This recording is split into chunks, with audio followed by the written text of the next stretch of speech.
നല്ല അടിപൊളി വേരോട് കൂടിയ കരുത്തുറ്റ തൈ തന്നെയാണിത്. നമ്മുടെ ഈ ഒരു ഇതിൻ്റെ വേരിനൊന്നും സംഭവിക്കാത്ത രീതിയിൽ കുറച്ച് അകത്തേക്ക് മാറ്റി കുത്തിയിട്ട് താത്ത് കൊടുത്തു കഴിഞ്ഞാൽ നമ്മുടെ ഇത് നല്ല രീതിയിൽ തന്നെ ഒരു കുഴപ്പവും കൂടാതെ നിൽക്കും. എന്താ കണ്ടോ, 20 ഗ്രാം പോലും എടുത്തിട്ടില്ല. 20 ഗ്രാം പോലും എടുക്കാതെയാണ് നമ്മൾ അതിനെ ഒന്ന് കലക്കിയിട്ട് ഈ ഒരു വെള്ളത്തിലേക്ക് ഒഴിക്കുന്നത്. നമ്മൾ കഴിഞ്ഞ ദിവസം ട്രേക്കുള്ളിലേക്കൊക്കെ പാകിയിരുന്ന ആ ഒരു വെണ്ടയ്ക്ക കണ്ടോ നല്ല അതിശക്തമായിട്ട് തന്നെ കിളിച്ച് പൊങ്ങി വന്നിട്ടുണ്ട്.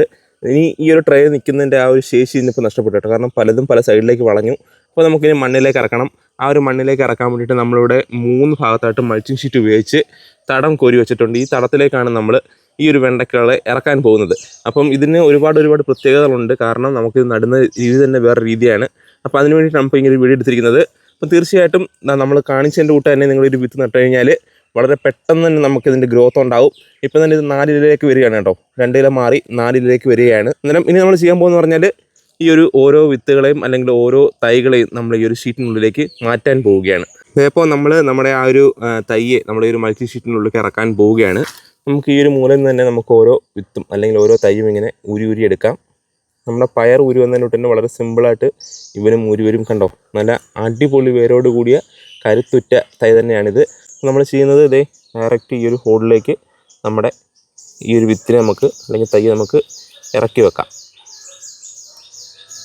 നമ്മൾ വലിയ കുറച്ച് ആഴത്തിലുള്ളൊരു കുഴി തന്നെയാണ് എടുത്തിരിക്കുന്നത്. കാരണം ഇതിൻ്റെ ഒരു തണ്ടിന് കട്ടിക്കുറവായതുകൊണ്ട് ചിലപ്പോൾ ഒടിഞ്ഞു പോകാനൊക്കെ സാധ്യതയുണ്ട്. അതുകൊണ്ട് കുറച്ച് ആഴത്തിൽ തന്നെ നമ്മൾ കുഴി എടുത്തിട്ടുണ്ട്. ഇനി നമ്മൾ ഇതിനകത്തേക്ക് നിറയ്ക്കുന്നത് മണ്ണല്ല കേട്ടോ. നമ്മുടെ ചകിരിച്ചോറ് തന്നെയാണ്. ഈ ഒരു ചകിരിച്ചോറ് നിറയ്ക്കുന്നതിന് പ്രത്യേകം പറഞ്ഞാൽ അറിയാമല്ലോ, പെട്ടെന്ന് തന്നെ വീണ്ടും വേരോട്ടം സംഭവിക്കും. വേരോട്ടം സംഭവിച്ചത് മണ്ണിലേക്ക് തന്നെ അങ്ങ് പിടിച്ചോളും. അപ്പോൾ അതിന് വേണ്ടിയിട്ടാണ് നമ്മൾ വീണ്ടും ഇതിനകത്തേക്ക് ഈ ഒരു ചകിരിച്ചോറ് നിറച്ചതിനെ ഫില്ല് ചെയ്യുന്നത്. ഇത് കണ്ടല്ലോ, അപ്പോൾ നമ്മൾ 2 എണ്ണം നട്ടിട്ടുണ്ട്. ഇങ്ങനെ ഓരോ ഹോളിലേക്കും നമുക്ക് നമ്മുടെ ഈ ഒരു വെണ്ടത്തൈകൾ ഇറക്കി വെക്കാം. ഇതേപ്പോൾ നമ്മുടെ ഒരു വെണ്ടയ്ക്കയുടെ തൈ മുഴുവൻ നമ്മളിപ്പോൾ ഈ ഒരു മൾട്ടി ഷീറ്റിലേക്ക് മാറ്റി നട്ടിട്ടുണ്ട്. കൃത്യമായ അകലത്തിൽ നമ്മൾ ആ 3 മൾട്ടി ഷീറ്റിലും നമ്മുടെ വെണ്ടയ്ക്കയുടെ ആ ഒരു തൈ തന്നെയാണ് നട്ടിരിക്കുന്നത്. പക്ഷേ ഇത്ര ഒരു 10-12 വീണ്ടും ബാക്കിയുണ്ട്. അതിനുവേണ്ടിയിട്ടുള്ള സ്ഥലം നമ്മളിനി നോക്കി ബാക്കി കുഴിച്ച് വെക്കണം. എന്നിട്ട് ഞാൻ പറഞ്ഞതിൻ്റെ കൂട്ടി നമുക്കിപ്പം ഇങ്ങനെ നമ്മൾ നട്ടെങ്കിൽ പോലും നമ്മുടെ ഈ ഒരു വെണ്ടയ്ക്കയുടെ ആ ഒരു തണ്ട് വളരെ കട്ടി കുറവാണ്. അപ്പോൾ ഇതിനെ നൂത്ത് നിർത്താൻ വേണ്ടിയിട്ട് നമുക്കൊരു സാധനം കൂടെ വേണം. അല്ലെങ്കിൽ വല്ല പ്രാണികളെല്ലാം വന്ന് അതിനെ കണ്ട് ചിലപ്പോൾ നമ്മുടെ ഒരു തൈ നഷ്ടപ്പെടാൻ സാധ്യതയുണ്ട്. അപ്പോൾ അതുകൊണ്ട് തന്നെ ഇവിടെ ഒരു ഓലക്കാലുണ്ട്. ഈ ഓലക്കാലുണ്ട് മറ്റൊരു വിദ്യയുണ്ട്. അപ്പോൾ അതോടെ കാണിച്ചു തരാം. നമ്മളാ എടുത്ത ഓലക്കാലിനെ ഈ ഒരു ഷേപ്പിലേക്ക് ഞാൻ മാറ്റിയിട്ടുണ്ട്. കണ്ടല്ലോ, നമ്മൾ ഇതെന്താണ് ഞാൻ പറഞ്ഞു കഴിഞ്ഞു. ഓൾറെഡി നമ്മളിതേ ഇവിടേക്ക് കണ്ടാൽ മനസ്സിലാവും നമ്മുടെ ഒരു വിത്ത് അല്ലെങ്കിൽ നമ്മുടെ തൈ ഏത് ഭാഗത്തേക്കാണോ ചരിഞ്ഞ് നിൽക്കുന്നത് ആ ഒരു ഭാഗത്തേക്ക് നമ്മുടെ ഈ ഒരു ഓലക്കാൽ ഇങ്ങനെ കുത്തി കൊടുത്താൽ മതി. ഇത് കണ്ടോ, ഇതിപ്പം അങ്ങോട്ടാണ് ചരിഞ്ഞിരിക്കുന്നത്. അപ്പോൾ അതുകൊണ്ട് തന്നെ നമ്മുടെ ഈ ഒരു ഇതിൻ്റെ വേരിനൊന്നും സംഭവിക്കാത്ത രീതിയിൽ കുറച്ച് അകത്തേക്ക് മാറ്റി കുത്തിയിട്ട് താത്ത് കൊടുത്തു കഴിഞ്ഞാൽ നമ്മുടെ ഇത് നല്ല രീതിയിൽ തന്നെ ഒരു കുഴപ്പവും കൂടാതെ നിൽക്കും. എന്താ കണ്ടോ, ഇങ്ങനെയാണ്. അപ്പം ഏത് ഭാഗത്തേക്കാണോ ഇതിൻ്റെ ഒരു ചരിവുള്ളത് ആ ചരിവിലേക്കാണ് നമ്മൾ ഈ ഒരു ഓലക്കാലിനെ കുത്തി കൊടുക്കേണ്ടത്. അപ്പം അത് അവിടെ തന്നെ നിന്നോളും. അങ്ങനെ 3 എണ്ണം നമ്മളിപ്പോൾ നിർത്തിയിട്ടുണ്ട്. അങ്ങനെ ഓരോന്നും നമുക്കൊന്ന് നിർത്തിയേക്കാം. അങ്ങനെ നിങ്ങൾ കാണുന്നുണ്ടാവും നമ്മൾ എല്ലാ തൈകൾക്കും കൃത്യമായിട്ടുള്ള താങ്ങ് കൊടുത്തിട്ടുണ്ട്. നമ്മൾ ആ ഒരു ഈർക്കിൽ വെച്ചിട്ടാണ് കൊടുത്തിരിക്കുന്നത്. ഞാൻ പറഞ്ഞതിൻ്റെ തൊട്ട് ഇനി നമ്മൾ ഒരിക്കലും നമ്മുടെ ഈ ഒരു തണ്ട് വാടിപ്പോകാനോ അല്ലെങ്കിൽ മറ്റ് ജീവികളൊന്നും കടിച്ചോ ഒന്നും പറ്റത്തില്ല കേട്ടോ. എല്ലാത്തിനും കൊടുത്തിട്ടുണ്ട്. അപ്പം നമ്മുടെ പണി കഴിഞ്ഞില്ല. ഇനി നമുക്ക് വേണ്ടെന്ന് പറഞ്ഞാൽ നമ്മുടെ ഈ ഒരു ഇലപ്പുള്ളി രോഗമോ അല്ലെങ്കിൽ തണ്ടുവാട്ടോ ഒന്നും സംഭവിക്കാതിരിക്കാൻ വേണ്ടിയിട്ട് നമുക്ക് മറ്റൊരു കാര്യം കൂടി ചെയ്യണം.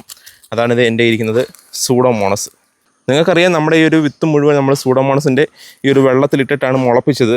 അതുകൊണ്ട് തന്നെ നമുക്ക് ഇനിയും ഇവനെ കൊണ്ട് പ്രയോജനമുണ്ട്. എന്തായാലും ഞാൻ ഈ പറഞ്ഞതിൻ്റെ കൂട്ട് തണ്ടുവാട്ടമൊക്കെ സംഭവിക്കാതിരിക്കാൻ വേണ്ടിയിട്ട് ഇതിനകത്തൊന്നും കുറച്ചെടുത്ത് കലക്കിയിട്ട് നമുക്ക് ഈ സ്പ്രേയറിനകത്ത് നിറച്ചിട്ട് നമുക്ക് മുഴുവനും തളിച്ചു കൊടുക്കണം.